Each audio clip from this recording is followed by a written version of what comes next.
శ్రీహరికోట నుంచి ప్రయోగించిన వాహక నౌక అంతరిక్షంలోకి దూసుకెళ్లింది. శాటిలైట్ల జంటతో భారతీయ తొలి డాకింగ్ టెక్నాలజీ మిషన్ ప్రయోగం విజయవంతమైంది. ప్రయోగం అనంతరం 15 నిమిషాల 10 సెకండ్లకు మొదటి స్పేడెక్స్ కక్షలోకి ప్రవేశించింది. 5 సెకండ్ల తర్వాత రెండవ స్పేడెక్స్ ఉపగ్రహం కూడా కక్షలోకి చేరుకుంది. పిఎస్ఎల్వి C-60 విజయవంతం కావడంతో ఇస్రో సైంటిస్టులు ఒకరికొకరు ఆలింగనం చేసుకుని శుభాకాంక్షలు తెలుపుకున్నారు. భూమికి 470 కిలోమీటర్ల దగ్గర ఉన్నటువంటి వృత్తాకార కక్షలోకి చేరుకున్నాయి. ఈ రాకెట్ ద్వారా వెళ్లిన 440 కిలోల బరువు కలిగిన స్పేడెక్స్ మిషన్ 2 వేర్వేరు భాగాలుగా ఉంటాయి. ఈ స్పేడెక్స్ మిషన్ లో 2 ఉపగ్రహాల్లాంటివి ఉంటాయి. అవి ఈ రాకెట్ ద్వారా అంతరిక్షంలోకి వెళ్లిన తర్వాత విడివిడిగా ఉండే 2 మిషన్లు ఒకదానికొకటి అనుసంధానమవుతాయి.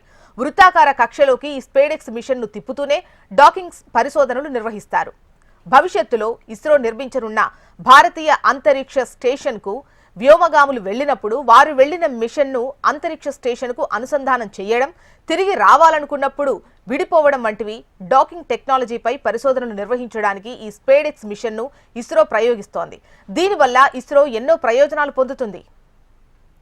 పిఎస్ఎల్వి C-60 రాకెట్ ప్రయోగం విజయవంతం కావడంతో ఇస్రో చైర్మన్ సోమనాథన్ హర్షం వ్యక్తం చేశారు. ఉపగ్రహ ప్రయోగంలో అహర్నిశలు శ్రమించి భాగస్వామ్యమైన శాస్త్రవేత్తలను అభినందించారు. 2 శాటిలైట్లను కక్షలోకి ప్రవేశపెట్టడం డాకింగ్ మిషన్ ప్రక్రియలో తొలి భాగమన్నారు. సాంకేతికంగా పూర్తి స్థాయి పరిశోధనలు ప్రారంభమయ్యేంత వరకు వారం రోజుల సమయం పడుతుందన్నారు. 2025 సంవత్సరం జనవరి 7వ తేదీ నుంచి డాకింగ్ ప్రక్రియ మొదలవుతుందని తెలిపారు.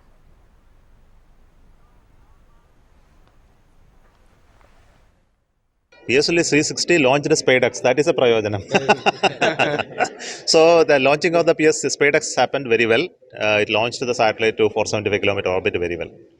Yeah. So next launching is next launching January end GSLV launch. Chandrayaan 4 eppudu? Chandrayaan 4 2028 da. Gaganyaan sir? Gaganyaan first launch the January la ipa assembly nadandirukku. 2 மாசத்துல சொல்றேன் எப்படி லான்ச் நடக்கும்.